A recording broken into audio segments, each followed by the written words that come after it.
Sur les rives tranquilles de la Baltique se cache un lieu qui résonne encore des échos de barbarie. Stutthof, un camp de concentration dont l'histoire est marquée par une cruauté indescriptible et les crimes les plus sombres du régime nazi. Créé initialement centre de détention, le Stutthof a été transformé en mort, où des milliers d'hommes, de femmes et d'enfants ont été confrontés à des conditions inhumaines, travail forcé et exécutions massives. Mais ce qui distingue le Stutthof de d'autres domaines sont le rôle de leurs gardiennes.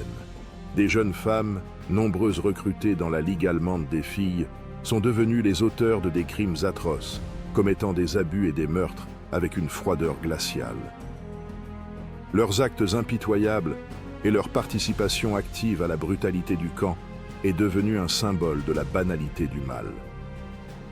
Aujourd'hui, nous explorerons l'histoire de Stutthof et les exécutions brutales de ses gardes, un chapitre de l'histoire qui révèle les limites les plus sombres de la nature humaine. Chante tous. Bienvenue aux Mémoires générales.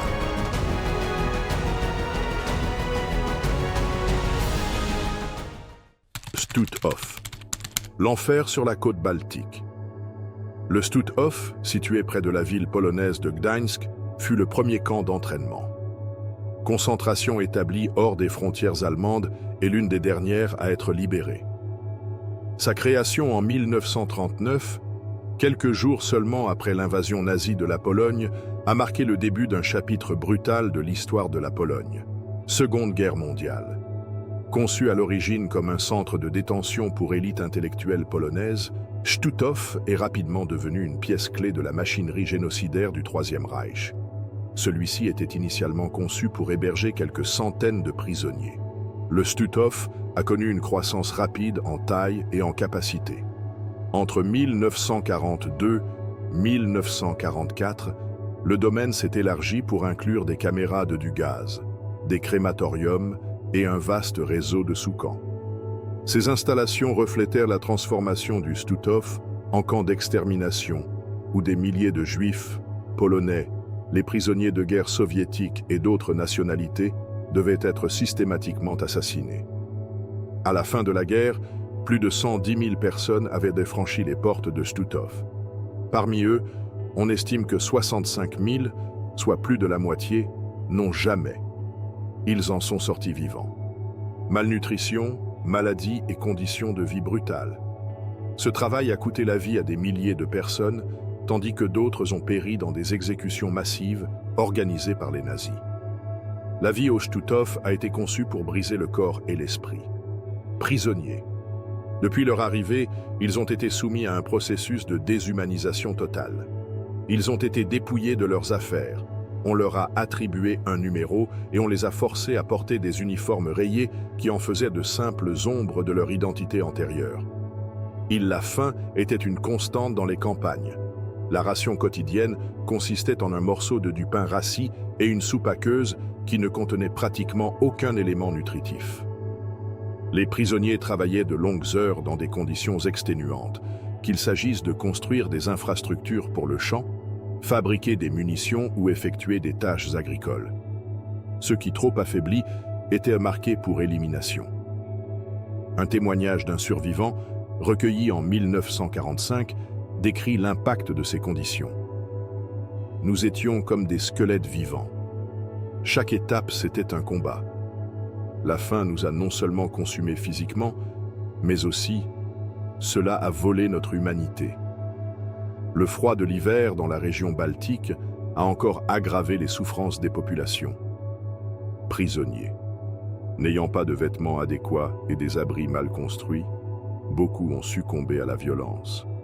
Maladies telles que la pneumonie et la tuberculose. Maintenant que nous avons dit ce contexte, nous allons raconter quelque chose qui semblait impensable à cette époque.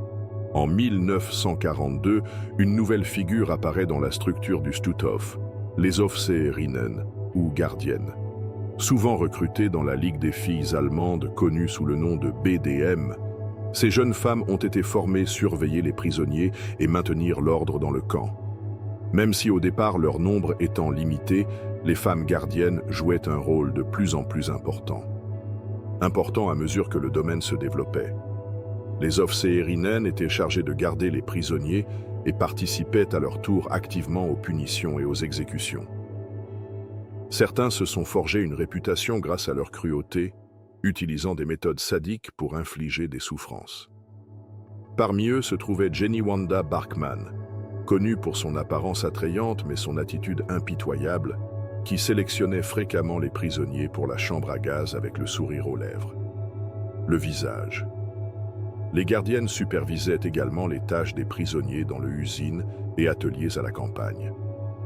Ils étaient connus pour imposer des châtiments corporels aux moindres erreurs en utilisant des fouets et d'autres instruments. Sa présence au Stutthof a défié la perception traditionnelle des femmes comme figure de compassion et d'attention, démontrant que l'idéologie nazie pouvait corrompre même les valeurs les plus fondamentales de l'humanité. Cependant, une question se pose. Quel était le but ultime du Stutthof? Eh bien, en 1944, avec l'avancée de l'armée rouge, les nazis. Ils ont intensifié leurs efforts pour détruire toute preuve de leurs crimes en Stutthof. Toutefois, les exécutions massives se sont poursuivies jusqu'au dernier jour de la Shoah, alors que les prisonniers étaient envoyés dans des marches de la mort vers d'autres champs ou à l'intérieur de l'Allemagne. L'horreur du Stutthof s'étendait au-delà de ses frontières. Et ce sera la prochaine chose que nous aborderons. Comment était-il connu sous le nom de marche de la mort et qu'impliquait-elle sur le plan physique et mental? Marche de la mort. Les derniers jours de l'horreur. Dans les derniers mois de la Seconde Guerre mondiale, alors que la défaite nazie commençait à devenir inévitablement, les camps de concentration sont encore devenus des scènes d'horreur. Âgés. Les soi-disant marches de la mort ont été organisées comme une tentative désespérée par les nazis d'évacuer les camps, de cacher les preuves de leurs crimes et empêcher les prisonniers d'être libérés par les forces alliées. Stutthof n'était pas l'exception. Entre fin 1944 et début 1945, des dizaines de milliers de prisonniers ont été contraints de marcher sur de longues distances dans des conditions extrêmes. Maintenant, nous nous demandons, comment ces marches ont-elles commencé? Les rapports disent que dans septembre 1944, lorsque les forces soviétiques commençaient à s'approcher de la Baltique, les nazis ordonnèrent l'évacuation partielle de Stutthof. Les prisonniers, affaiblis par des années de malnutrition et de travail forcé, ils ont été retirés du terrain et contraints de parcourir des kilomètres dans un froid glacial. Sont des marches, connues sous le nom de marche de la mort, s'étalent au fil des mois. Ensuite, jusqu'à ce que Stutthof soit finalement libéré en mai 1945. Cependant, le but de ces marches était double. Empêcher les prisonniers et les survivants témoigneront des crimes nazis et continueront à utiliser leurs forces, travailler dans d'autres domaines ou usines. Mais pour les prisonniers, ces marches. Il signifiait une descente encore plus profonde dans la souffrance, et ce sera ce nous le dirons ci-dessous. Ces marches se sont déroulées dans des conditions brutales. Les prisonniers étaient obligés de marcher pendant des journées interminables, souvent sans nourriture ni eau. Ceux qui s'effondraient d'épuisement ou de maladie étaient exécutés, grossièrement sur place par les gardes. Les témoignages recueillis après-guerre décrivent des scènes d'horreur. Corps abandonnés sur les routes, femmes et enfants mouraient de froid et les gardiens imposaient des punitions impitoyables aux plus actes de faiblesse minimes. Un survivant, identifié comme Mikhail T., a décrit son expérience. « Nous marchions sans repos, les pieds en sang et le corps tremblant de froid. Ceux qui tombaient ne recevaient aucune aide, seulement un coup de fusil. Certains d'entre nous nous demandions s'il ne valait pas mieux arrêter de marcher et accepter la faim. Les conditions météorologiques ont aggravé les souffrances. Pendant l'hiver 1944, les températures dans la région baltique ont chuté en dessous de 20 degrés au-dessous de zéro. Les prisonniers, vêtus de haillons et sans des chaussures appropriées, ils ont eu du mal à survivre à une exposition constante au froid. En revanche, dans ces marches, les gardiennes ont joué un rôle actif dans la surveillance et l'exécution des prisonniers. Les Aufseherinnen, formés dans le usant d'armes et endoctrinés par l'idéologie nazie, ils encadraient les groupes de prisonniers avec les gardiens masculins. Beaucoup d'entre eux se sont démarqués par leur cruauté, utilisant des fouets et des fusils pour maintenir le contrôle sur les colonnes. Un témoignage de Sarah B., une survivante polonaise, décrit le comportement d'un de ses gardiens. « Je me souviens d'une femme qui nous surveillait. Il nous frapperait si nous ne le faisions pas. Nous avons marché assez vite. Une fois, j'ai vu comment il a tiré sur une mère qui... Il était tombé au sol avec son fils dans les bras. Son visage ne montrait aucune émotion. Jenny Wanda Barkman, surnommée le Beau Spectre, dont plus tard nous en parlerons beaucoup plus en profondeur. On s'en souvient comme l'un des plus brutaux de l'allée marche du Stutthof. Selon des témoignages, Barkman a non seulement exécuté des prisonniers, mais qu'il a fait avec une apparente satisfaction. Un rapport post-procès de 1946 détaille comment Barkman a participé à la sélection de prisonniers qui ne pouvaient pas continuer à marcher, les condamnant à être exécutés dans le acte. Par ailleurs, une découverte récente dans les archives allemandes a mis en lumière une stratégie utilisée par les nazis lors de ces marches. Les itinéraires étaient planifiés, traverser des zones peu peuplées, dans le but de minimiser le nombre de témoins. Cependant, certains résidents locaux ont été témoins de l'horreur. Un paysan allemand qui habitait près d'une des routes déclarées des années plus tard. « Nous les avons vus passer du distance. Nous ne pouvions pas nous approcher, mais nous savions qu'ils étaient en train de mourir. Le silence était brisé seulement par des coups de feu et des cris. » Une autre découverte importante est venue de documents déclassifiés en 2018, qui a révélé comment les gardiennes recevaient des incitations pour maintenir contrôle pendant les marches. Ces incitations comprenaient des jours de congés supplémentaires et l'accès aux biens confisqués aux prisonniers, ce qui encourage encore davantage la brutalité. Or, quelles implications ces marches ont-elles eues pour les prisonniers? Les marches ne a non seulement coûté la vie à des milliers de prisonniers, mais a également laissé des cicatrices profondes chez les survivants. Les descriptions de ces événements montrent comment la faim, le froid et la violence systématique réduisaient les prisonniers à un état d'épuisement. Désespoir absolu. Un fragment de journal intime récupéré auprès d'un prisonnier inconnu fournit une vision déchirante. Nous marchons comme des ombres. Il n'y a pas le temps de pleurer mort, ni la force d'aider les vivants. Nous continuons simplement parce que s'arrêter signifie la fin. Le traumatisme psychologique des marches a hanté les survivants tout au long de leur vie. Beaucoup souffraient de cauchemars récurrents, incapables d'oublier les images de leurs camarades tombant et étant exécutés. Malheureusement, le stress post-traumatique. Cela faisait partie du quotidien de ces survivants. Lorsque Stutthof fut finalement libéré en mai 1945, des milliers de prisonniers étaient toujours en marche ou avaient péri en cours de route. Les forces. Les troupes soviétiques trouvèrent un champ pratiquement désert, avec seulement une poignée de soldats, survivants qui s'étaient échappés des marches. Les marches de la mort de Stutthof restent l'un des chapitres les plus sombres de l'histoire de la Holocauste. Au-delà de la cruauté inhérente à ces évacuations forcées, elles révèlent dans quelle mesure le régime nazi était prêt à aller pour dissimuler ses crimes et perpétuer son idéologie, même dans ses derniers jours. La Ligue des jeunes filles allemandes, les femmes les plus cruelles d'Allemagne. Dans l'Allemagne nazie, l'endoctrinement idéologique ne se limitait pas aux hommes. Jeunes. Les femmes ont été recrutées en masse dans des organisations telles que la Girls League. Allemande, l'équivalent féminin des jeunesses hitlériennes. Grâce au BDM, le régime a inculqué à ses adolescents les idéaux du nazisme, préparant ainsi de nombreux jouer un rôle crucial dans la machinerie d'oppression, y compris en occupant des postes comme gardiens dans les camps de concentration. Alors, comment fonctionnait l'endoctrinement au sein du BDM? Eh bien, cela a été fondé en 1932 Le BDM fut créé pour former des jeunes femmes allemandes en tant que mères du futur et défenseurs du Reich. Depuis l'âge de 14 ans, les participants ont été plongés dans une éducation strictement idéologique.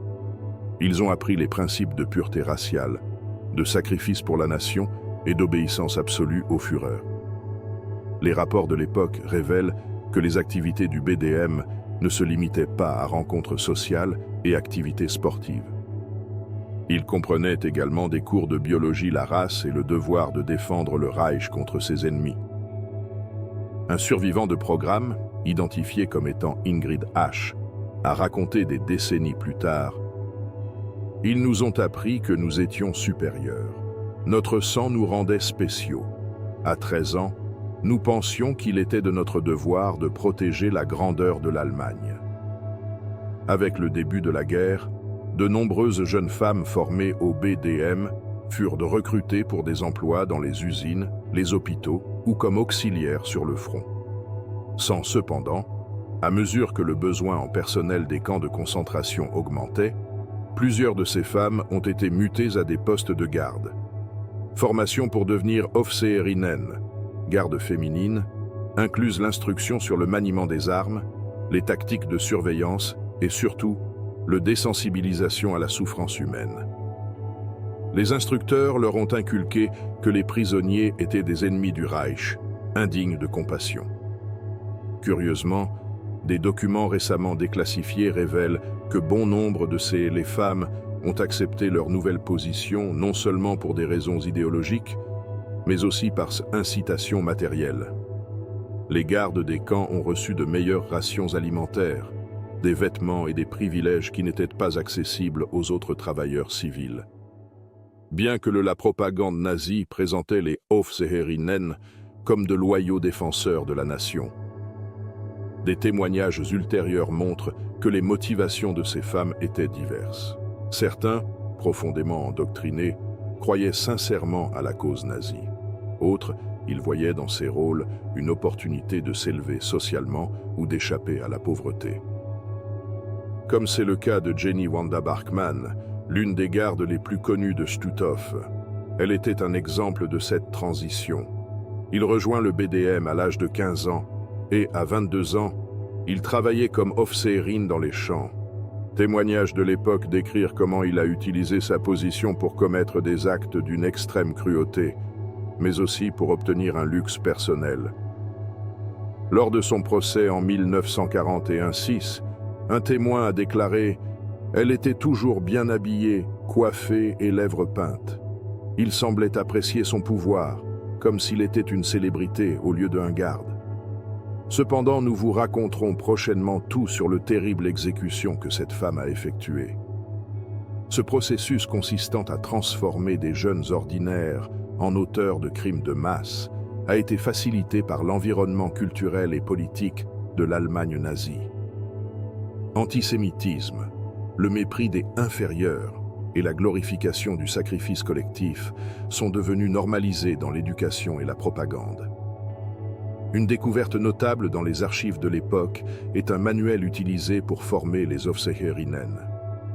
Ce document demandait aux gardes sur la façon de maintenir la discipline et d'administrer les punitions, soulignant que la pitié est un signe de faiblesse et que leur devoir était d'être impitoyable.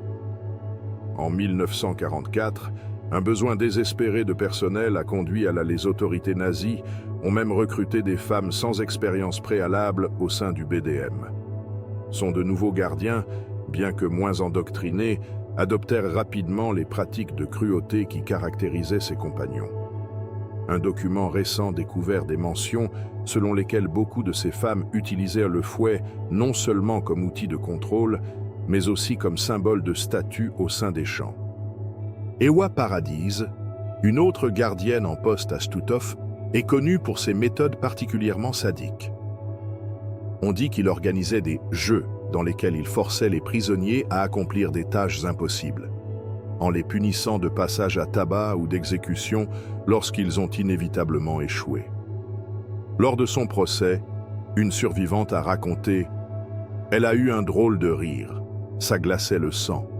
C'était comme s'il appréciait chaque instant de notre souffrance. La chose la plus troublante dans l'histoire des gardes du Stutthof est la façon dont ces femmes, dont beaucoup, jeunes et apparemment ordinaires, sont devenues un membre actif d'un système d'oppression et de mort.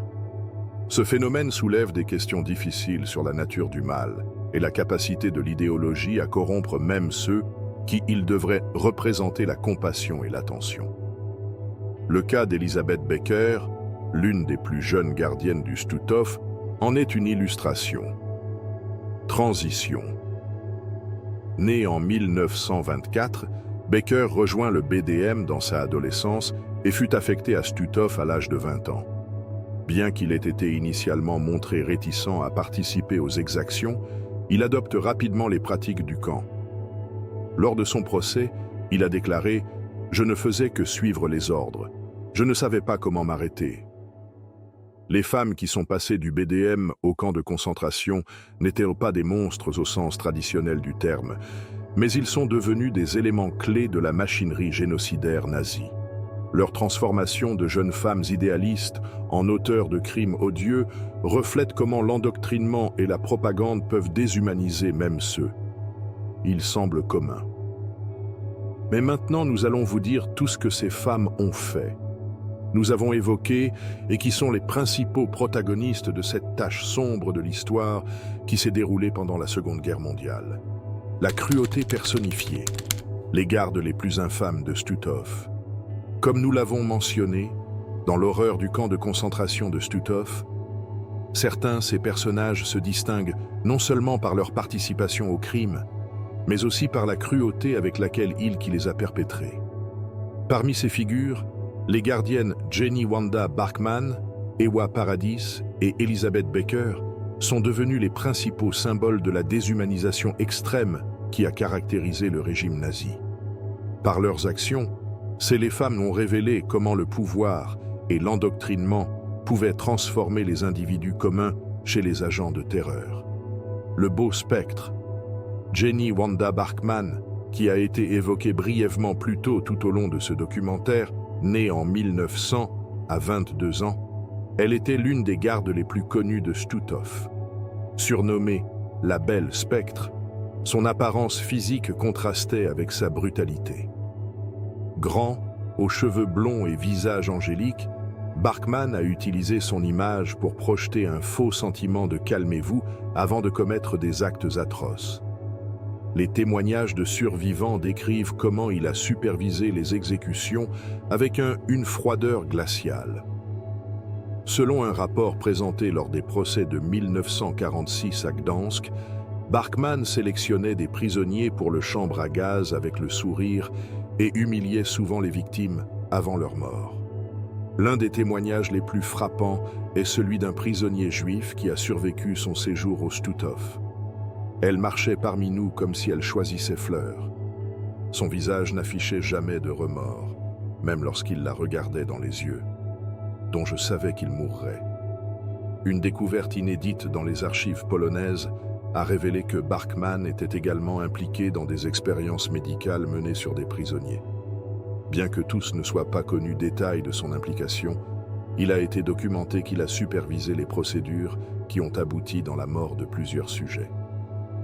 Lors de son procès, Bachmann a tenté de se justifier en affirmant qu'il ne faisait que continuer ordre. Toutefois, les témoignages et les éléments de preuve présentés montrent qu'il a agi avec une initiative personnelle qui a dépassé les attentes de son poste. La maîtresse des jeux macabres, Ewa Paradis, née en 1921, il était une autre des personnalités les plus redoutées du Stutthof. Son sadisme a fait d'elle une présence terrifiante pour les prisonniers. Contrairement à Bachmann, Paradis était connu pour son participation active à la torture et au châtiment allant au-delà de la surveillance. Des témoignages décrivent comment Paradis organisait ce que les survivants appelaient « jeux macabres ». Dans l'un de ces jeux, il obligeait les prisonniers à accomplir des tâches impossibles, comme transporter des seaux remplis d'eau avec des trous percés au fond. Ceux qui ne se conformaient pas aux exigences étaient battus ou exécutés sur place. Dans un cas particulièrement troublant, Un prisonnier a décrit comment Paradis avait forcé un groupe de femmes à courir pieds nus dans la neige en les frappant avec un fouet. Elle aimait nous voir souffrir. On pouvait le voir sur son visage. C'était comme si chaque cri, c'était une victoire pour elle, a déclaré une survivante anonyme. Des documents déclassifiés en 2020 ont révélé que Paradis était également impliqué dans la supervision des marches de la mort depuis Stutthof. Durant ces évacuations forcées, son comportement sadique a été rapporté par plusieurs témoins, qui affirmaient avoir tiré sur des prisonniers sans raison apparente, même lorsqu'ils ont obéi aux ordres. La plus jeune mais cruelle gardienne, Elisabeth Becker, née en 1994, représente un cas différent de celui de Barkman et Paradis. À 20 ans, elle est devenue l'une des plus jeunes gardes du Stutthof. Même si au départ s'était décrite comme une jeune femme timide et obéissante, son séjour à la campagne a révélé une transformation qui reflète la façon dont le pouvoir et l'endoctrinement pourraient corrompre rapidement à quiconque, quel que soit son âge ou ses convictions. Becker avait travaillé dans une usine avant d'être recruté comme Officerin en 1920. Malgré son manque d'expérience, il s'est adapté rapidement à l'environnement du camp, en participant aux sélections des détenus pour les chambres à gaz et les châtiments corporels. Un survivant du Stutthof a rappelé comment Becker supervisait l'incinération des corps, les crématoriums. Elle ne disait pas grand-chose, mais sa présence suffisait à nous terrifier. Il y avait quelque chose de troublant dans sa façon de regarder, comme s'il apprendre de chaque acte de cruauté. Au cours de son procès, Becker a tenté de présenter une image d'innocence, arguant que sa jeunesse et son inexpérience l'avaient amené à commettre des erreurs. Cependant, les témoignages et les éléments de preuve ont montré qu'il avait participé activement aux atrocités commises Champ. Un détail curieux révélé lors de son procès était que Becker avait écrit des lettres à son famille pendant son séjour à Stutthof, décrivant son travail comme « difficile mais nécessaire à la protection de l'Allemagne ». Ces lettres, conservées dans les archives polonais, offrent un aperçu de l'endoctrinement qui a façonné leur perception de crime qu'il a commis. Étant donné tant d'horreurs perpétrées par ces femmes, quel a été le sort de ces femmes? Des gardes? Les agissements de Barkman, Paradis et Becker ne sont pas restés impunis. Pendant le procès du Stutthof, en 1946, tous les trois furent déclarés coupables de crimes de guerre et de crimes contre l'humanité. Barkman et Paradis ont été condamnés à mort et exécutés publiquement à Gdansk, tandis que Becker a également été condamné à la peine capitale, bien qu'il ait manifesté des remords dans ses dernières paroles. Déclaration. Le procès et les exécutions de ces femmes ont envoyé un message clair sur la responsabilité individuelle dans les crimes nazis. Une découverte récente dans les archives allemandes a révélé que Barkman, peu avant son capturé, a tenté de fuir à travers la frontière vers le Danemark en utilisant des documents faux. Bien qu'elle ait été arrêtée, cette tentative montre combien de responsables ils ont tenté d'échapper à la justice après la chute du Troisième Reich. Un autre document, déclassifié en 2019, contenait des témoignages de militaires soviétiques qui ont participé à la libération de Stutthof. L'un d'eux affirmait avoir trouvé les dossiers personnels de Paradis, qui comprenaient une liste des punitions qu'elle avait subies. Avaient été appliquées aux prisonniers, accompagnés de commentaires personnels sur son efficacité. Sans aucun doute, des données inédites et des témoignages de voix qui ont malheureusement vécu l'enfer sur Terre dans ces camps de concentration ennemis, et plus encore, avec des gardes aussi sadiques, violents, cruels et maléfiques que le beau spectre, Ewa Paradis et Elisabeth Becker, qui étaient considérés comme des démons au sein de ces camps de concentration nazis. Justice retardée. Les procès du Stutthof. Au cours de l'été 1946, un peu plus d'un an après la libération du camp de concentration de Stutthof, l'un des plus événements importants de l'après-guerre en Europe de l'Est. Organisé à Gdansk, en Pologne, ce processus historique a marqué un effort important pour rendre justice à ceux qui sont responsables des crimes commis dans l'un des camps les plus brutaux du régime nazi.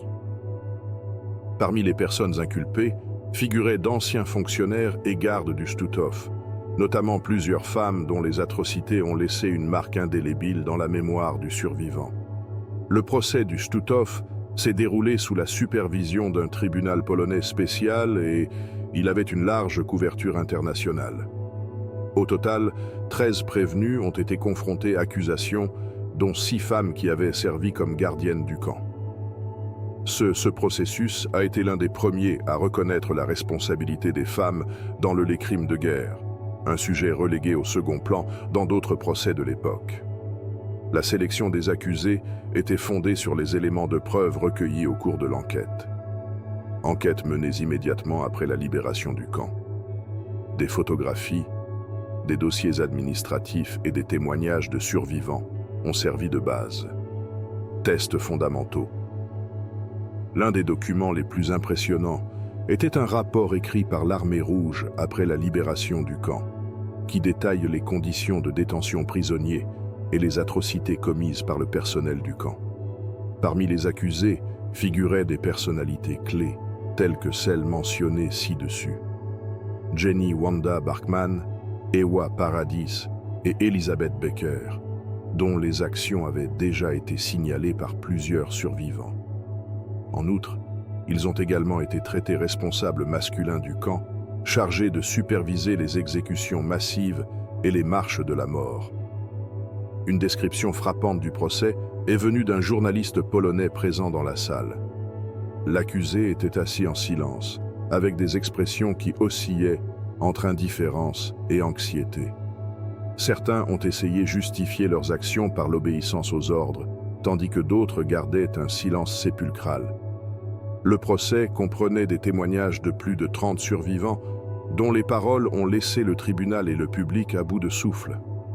Ces récits détaillaient les conditions inhumaines de la campagne, des châtiments brutaux et des exécutions sommaires perpétrées sous la surveillance de l'accusé. L'un des témoignages les plus émouvants fut celui d'Anna K., une femme juive qui a survécu à Stutthof et qui a décrit comment Jenny Wanda Bachmann. Il sélectionnait les prisonniers pour la chambre à gaz. Je me souviens de la façon dont j'ai marché entre nous, souriant. Il nous regardait comme si nous n'étions pas humains. Je n'oublierai pas le dernier regard de ma sœur alors qu'il l'emmenait à la chambre. Un autre survivant, un homme identifié comme Piotr S., a raconté comment Ewa Paradis l'a retrouvé. Il l'a battu jusqu'à ce qu'il perde connaissance pour ne pas avoir accompli une tâche absurde. Elle a apprécié de pouvoir. Il ne s'agissait pas seulement d'obéissance aux ordres, c'était personnel pour elle. Maintenant, la justice ne faisait que commencer pour eux, alors que les crimes étaient vérifiés. Le tribunal a rassemblé des preuves irréfutables des crimes commis en Stutthof, qui comprenaient la participation directe des accusés aux sélections pour les chambres à gaz, torture et châtiments corporels infligés aux prisonniers, souvent pour des raisons insignifiantes. Encadrement des marches de la mort, au cours desquelles des milliers de prisonniers ils sont morts de faim, de froid ou d'exécution sommaire.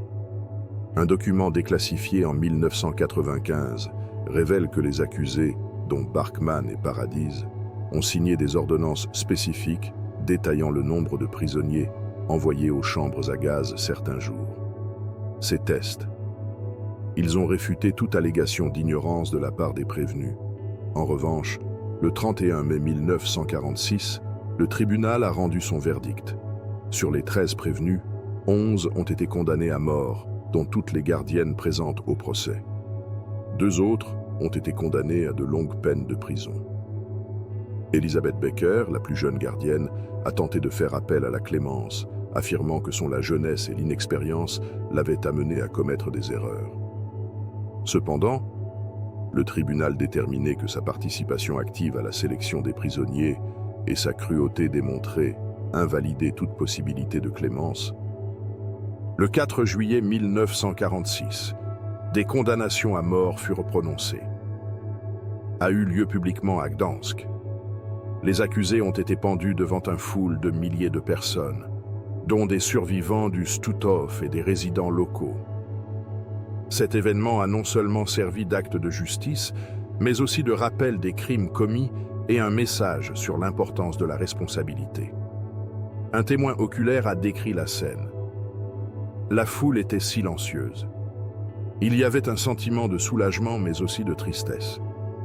Nous n'avons pas célébré la mort de ces gens, mais le fait que justice avait enfin été rendue.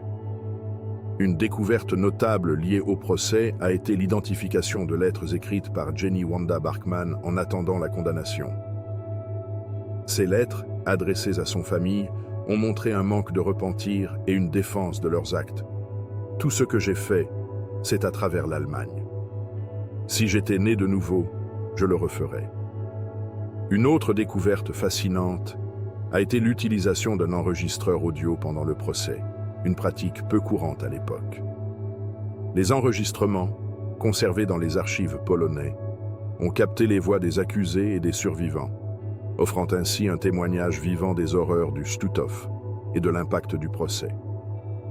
Le procès et les exécutions publiques ont profondément marqué la population de Gdansk et ses environs.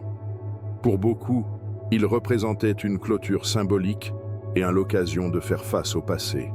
Cependant, ils ont également suscité des débats sur l'efficacité des procès publics en tant qu'outil de justice. Certains résidents polonais ont exprimé leur inquiétude quant au fait que les exécutions ne pourraient pas avoir lieu, effacer la douleur infligée par les crimes du Stutthof. Un agriculteur local a commenté une interview des années plus tard. On voyait que justice était rendue, mais les souvenirs de ce que ces gens ont fait ne disparaîtront jamais.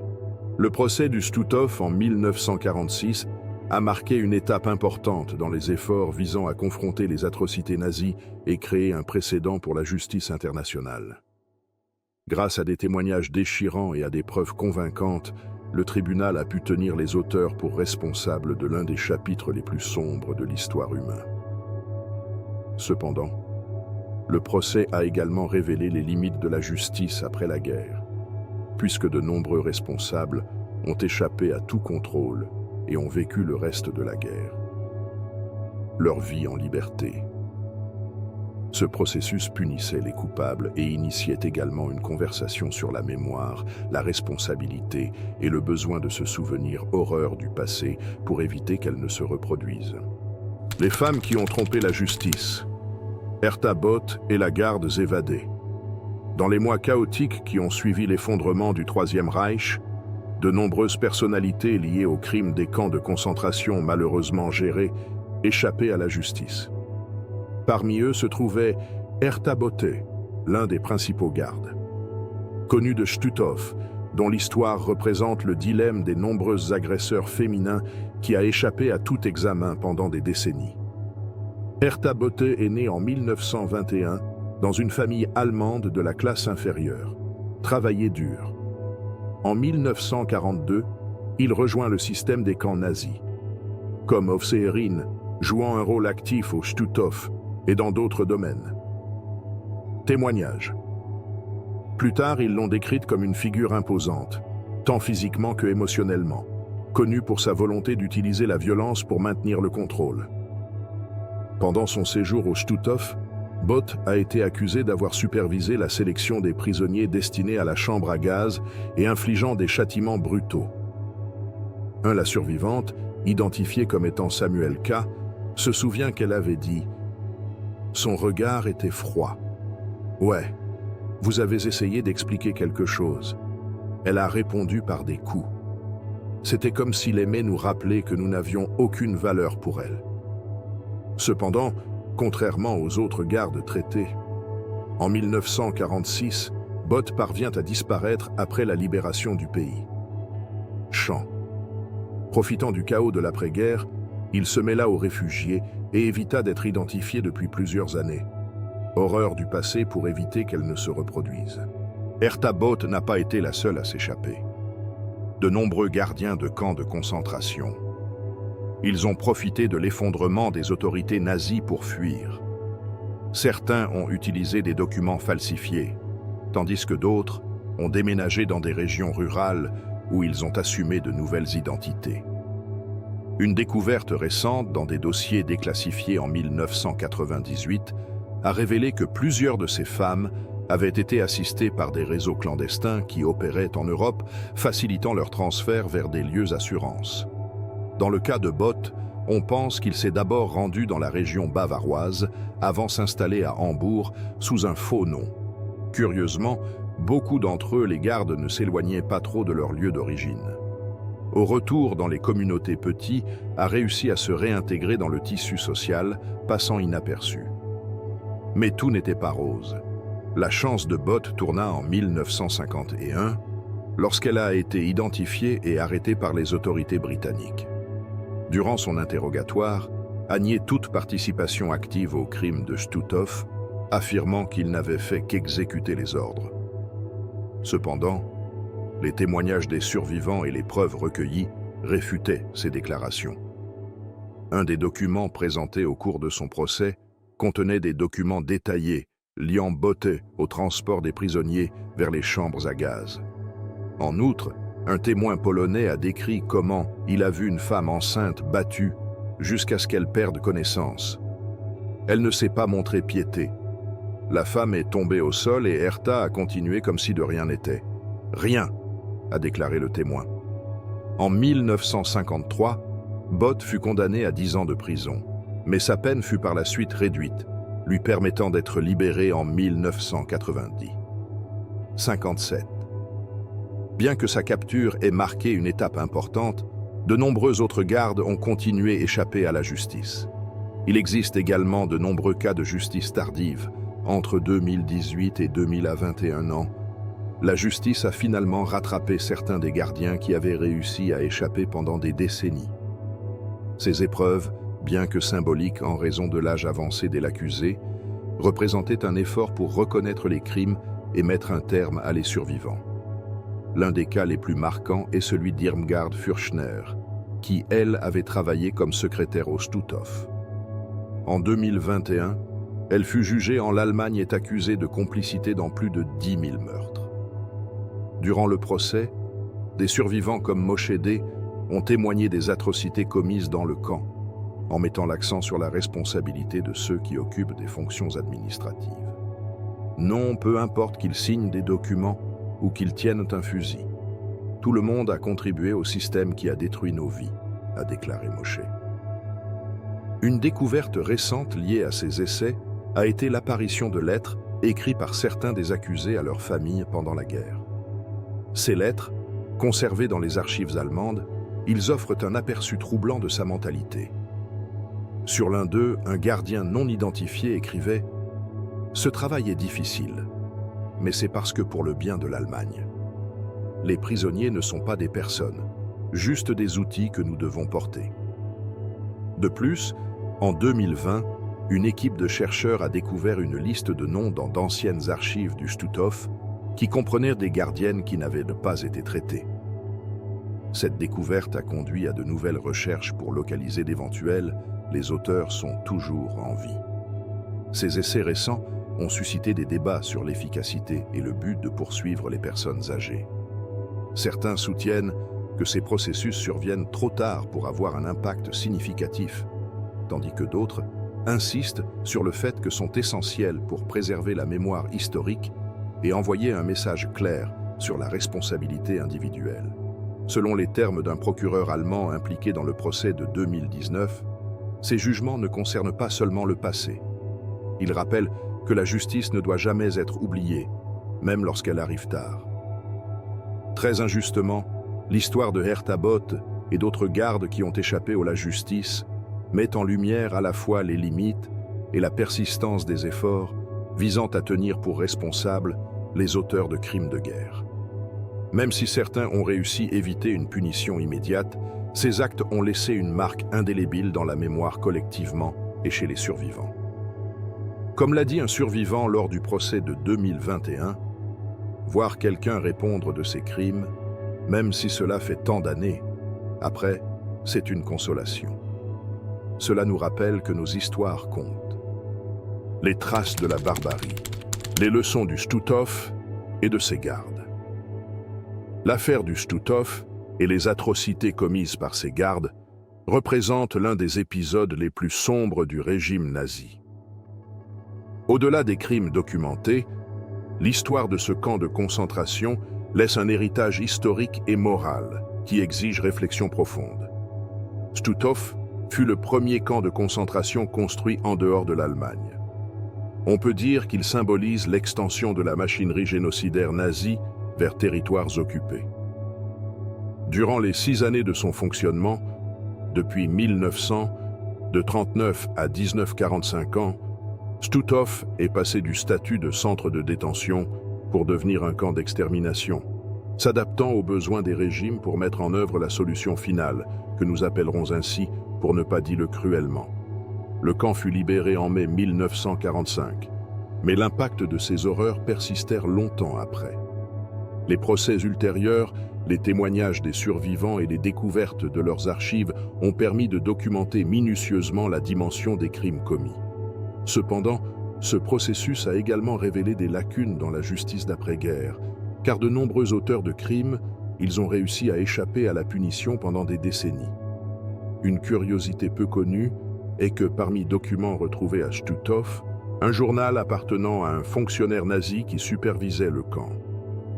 Dans ces pages, il faisait référence aux prisonniers comme des numéros anonymes et a décrit les chambres à gaz comme des solutions techniques.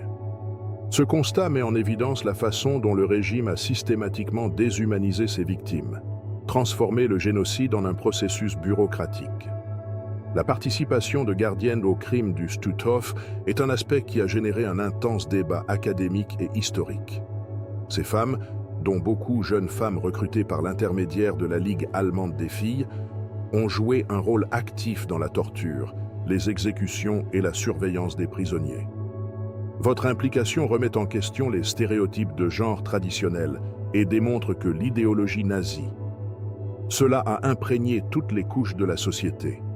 Lors des procès de 1941, sixièmement, les témoignages des survivants ont révélé le niveau de cruauté de ces gardes. Cependant, ces actions soulèvent également des questions sur la responsabilité individuelle et capacité d'endoctrinement à transformer des gens ordinaires en auteurs de crimes de masse. Une phrase enregistrée dans le procès Ewa Paradise capture cette dualité. Ce n'était pas un monstre, était une femme commun qui est devenue quelque chose d'inimaginable. L'étude du Stutthof et de ses gardes n'est pas seulement un regard sur le passé, est aussi un avertissement pour le présent et le futur. Imaginez ce que cela pourrait signifier si quelque chose comme cela se produirait à notre époque. Les atrocités commises dans ce domaine démontraient comment un système idéologique peut corrompre les institutions, normaliser violence et déshumanisant des groupes entiers de personnes. Une leçon cruciale est l'importance de la mémoire historique. Préserver les témoignages des survivants, des documents et des sites historiques est essentiel pour prévenir ces événements sont minimisés ou déformés. Selon les mots d'un historien polonais qui travaille à la conservation du Stutthof, chaque pierre de ce domaine raconte une histoire. Histoire. Si nous n'écoutons pas, nous risquons de répéter les erreurs du passé. Stutthof nous laisse également plusieurs curiosités et plusieurs découvertes récentes. En 2020, une équipe d'archéologues a découvert une cache souterraine à proximité de Stutthof qui contenait des objets appartenant à des prisonniers. Parmi eux ils ont trouvé des lettres, des photographies et de petites reliques personnelles. Ces résultats ont offert de nouvelles perspectives sur la vie et les espoirs des victimes, nous rappelant que derrière les statistiques, il y avait des êtres humains, avec des histoires individuelles. Une autre révélation récente concerne la publication de fichiers documentant comment certaines entreprises allemandes ont directement bénéficié du travail forcé Stutthof. Ces dossiers ont donné lieu à des poursuites et à des débats sur la responsabilité des entreprises en temps de guerre.